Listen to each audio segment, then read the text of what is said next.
Hello friends, आप सभी का एजुकेशन चैनल पर फिर से स्वागत करती हूँ। फ्रेंड्स, कैसे हैं आप सब? उम्मीद करती हूँ ठीक होंगे।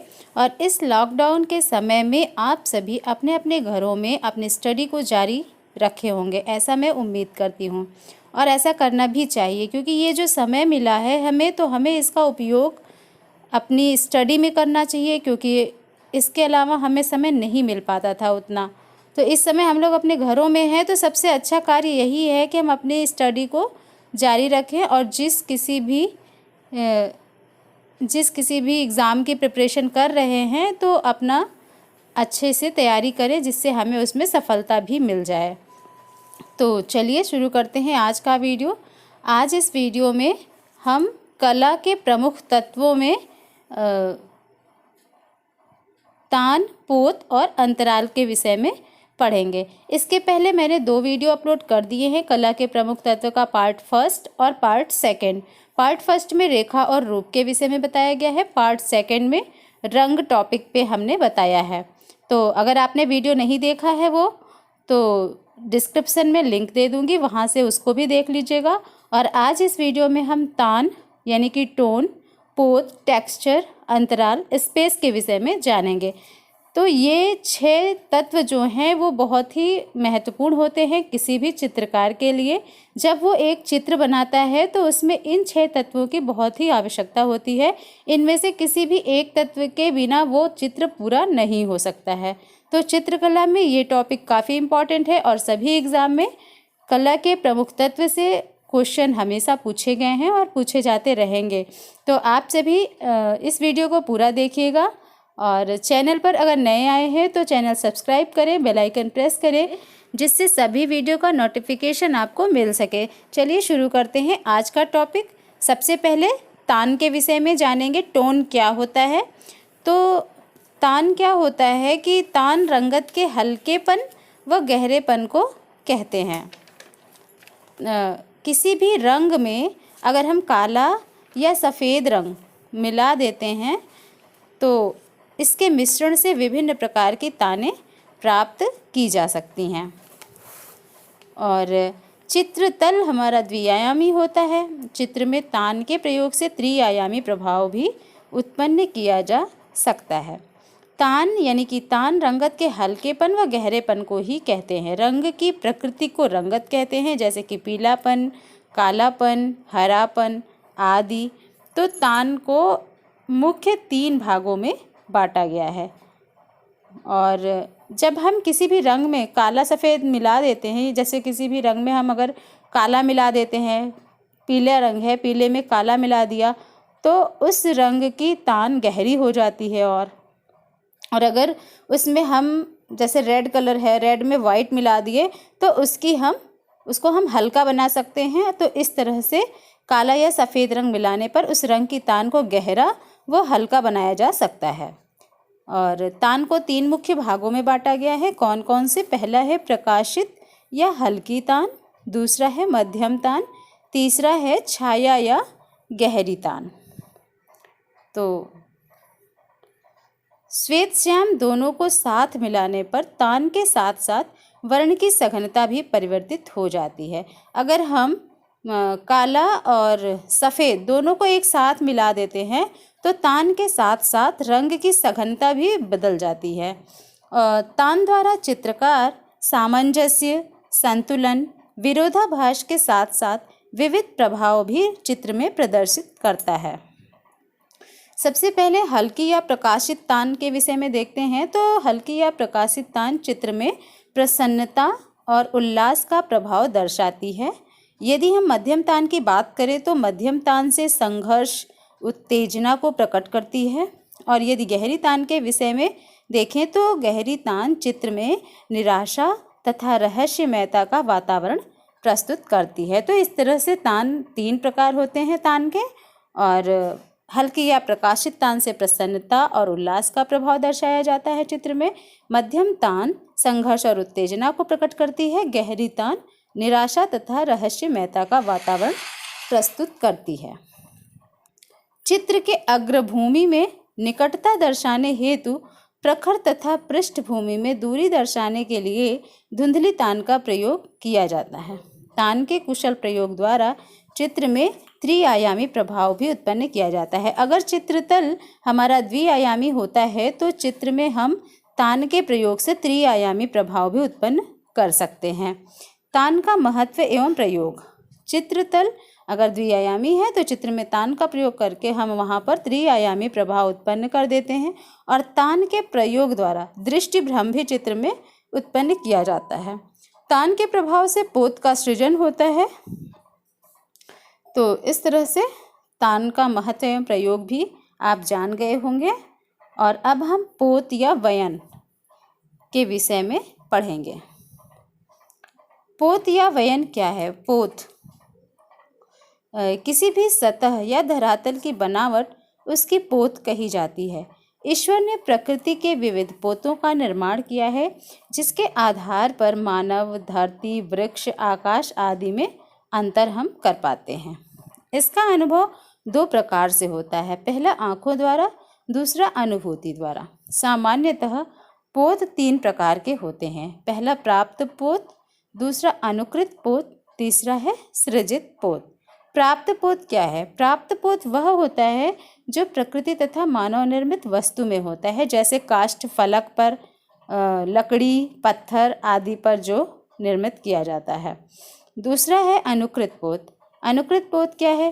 प्रकृति प्रदत्त पोत को देखकर या अनुकरण करके निर्मित किए जाने वाले पोत को अनुकृत पोत कहते हैं। अनुकृत पोत का सबसे अच्छा उदाहरण कंपनी शैली के चित्रों में देखने को मिलता है।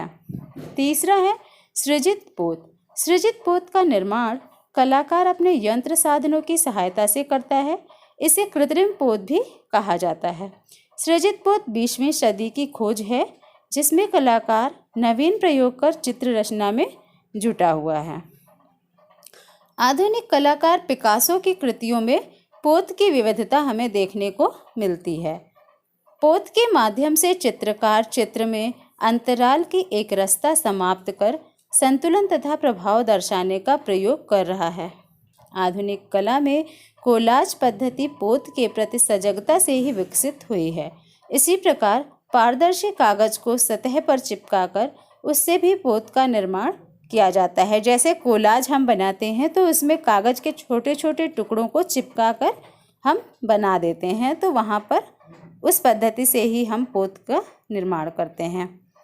और पोत के प्रकार, पोत के कई प्रकार होते हैं, जैसे कि खुरदुरा पोत, चिकना पोत। तो इस तरह से सबसे पहला है खुरदुरा पोत। खुरदुरा पोत का प्रयोग कलाकार को चित्र बनाने में सबसे सुंदर एवं सुलभ माध्यम होता है, जो किसी आकृति को स्पष्ट एवं मजबूती प्रदान करता है, जैसे पत्थर, लकड़ी या कैनवास का पोत आदि। दूसरा है चिकने पोत। चिकने पोत क्या है? ये प्रकाश को परावर्तित करने में सक्षम होते हैं। चिकने पोत जो होते हैं ये प्रकाश को परावर्तित करने में सक्षम होते हैं और इस प्रकार के पोत से भी सुखद अनुभूति मिलती है, जैसे कि कागज, एब्रेसीट आदि। तीसरा है कोमल पोत। वे पोत जो स्पर्श करने को प्रेरित करते हैं, जैसे कि मोनालिसा का चित्र है। तो मोनालिसा का चित्र किसने बनाया था? लियोनार्डो दा विंची ने। तो वहाँ पर कोमल पोत का इस्तेमाल किया गया है। चौथा है कठोर पोत। ये पोत सुदृढ़ होता है लेकिन कठोर व मजबूत होने के कारण सुखमय प्रभाव उत्पन्न नहीं करता है। अब हम जानेंगे अंतराल या धरातल के विषय में। तो चित्र में अंतराल या धरातल क्या होता है? द्विआयामी चित्रभूमि जो कलाकार का कार्यक्षेत्र होता है अंतराल कहा जाता है। अंतराल के लिए सम्रांगण सूत्रधार में भूमि बंधन, अभिलाषितार्थ चिंतामणि में स्थान निरूपण, विष्णु धर्मोत्तर पुराण में स्थान शब्द का प्रयोग किया गया है। तो काफ़ी इम्पॉर्टेंट है, अंडरलाइन है, इसे आप नोट कर लीजिएगा अलग से कि सम्रांगण सूत्रधार में अंतराल को भूमि बंधन कहा गया है और अभिलाषितार्थ चिंतामणि में स्थान निरूपण कहा गया है। विष्णु धर्मोत्तर पुराण में अंतराल को स्थान शब्द से बताया गया है कि स्थान शब्द का प्रयोग किया गया है। अंतराल वह धरातल है जिसके अभाव में चित्र रचना की सारी सामग्री व्यर्थ है। अगर अंतराल ही नहीं है तो चित्र बनाने के लिए सारी सामग्री का कोई महत्व नहीं है। यानी कि अगर धरातल ही नहीं है तो हम चित्र किस पे निर्मित करेंगे। किसी भी चित्र में सुसंयोजन के लिए अंतराल का महत्वपूर्ण स्थान है। वास्तव में चित्रकार का कार्यक्षेत्र ही उसका अंतराल होता है। चित्र रचना के पूर्व चित्रकार सर्वप्रथम अंतराल को विषय की आवश्यकता के अनुरूप विभाजित करता है, जो सम या असम हो सकता है। जैसे सम विभाजन से संतुलन व शक्ति का भाव प्रदर्शित होता है, किंतु चित्र में नीरसता आ जाती है। वहीं असम विभाजन की बात करें तो असम विभाजन में चित्रभूमि को कल्पना के आधार पर कलात्मक रूप में विभाजित करता है चित्रकार। इस तरह के विभाजन से चित्र में सौंदर्य एवं क्रियाशीलता का भाव उत्पन्न होता है। नेक्स्ट है स्वर्णिम विभाजन। अंतराल को सम और असम विभाजन के अतिरिक्त स्वर्णिम विभाजन द्वारा भी विभाजित किया जाता है।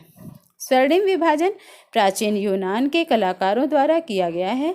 इसके तहत चित्र भूमि या अंतराल को 3:5 या 8:13 के अनुपात में विभाजित किया गया है।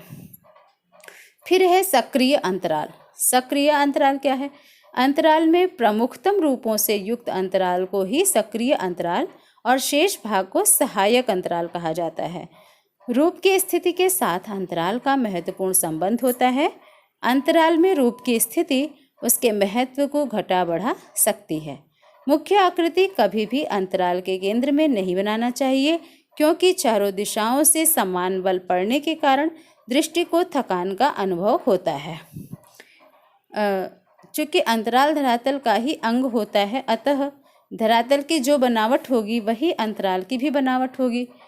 फिर है अच्छत अंतराल। जहाँ चित्रकार ने चित्र रचना का कार्य आरंभ ना किया हो वह अच्छत अंतराल कहा जाता है। तो फ्रेंड्स, इस तरह से ये टॉपिक यहाँ कंप्लीट होता है और उम्मीद करती हूँ ये वीडियो आपको अच्छा लगा होगा। काफ़ी जानकारी है इसमें, तो ये चित्रकला के लिए काफ़ी इम्पॉर्टेंट टॉपिक है। आप सभी इस वीडियो को पूरा देखिए। इस वीडियो को ज़्यादा से ज़्यादा अपने सभी मित्रों में शेयर कीजिए। जो भी आर्ट की प्रिपरेशन कर रहे हैं, चाहे वो TGT की हो, PGT हो, DSSB, नेट, KVS, NVS, किसी भी प्रकार से अगर वो आर्ट की तैयारी कर रहे हैं तो ये वीडियो उनके लिए हेल्पफुल है।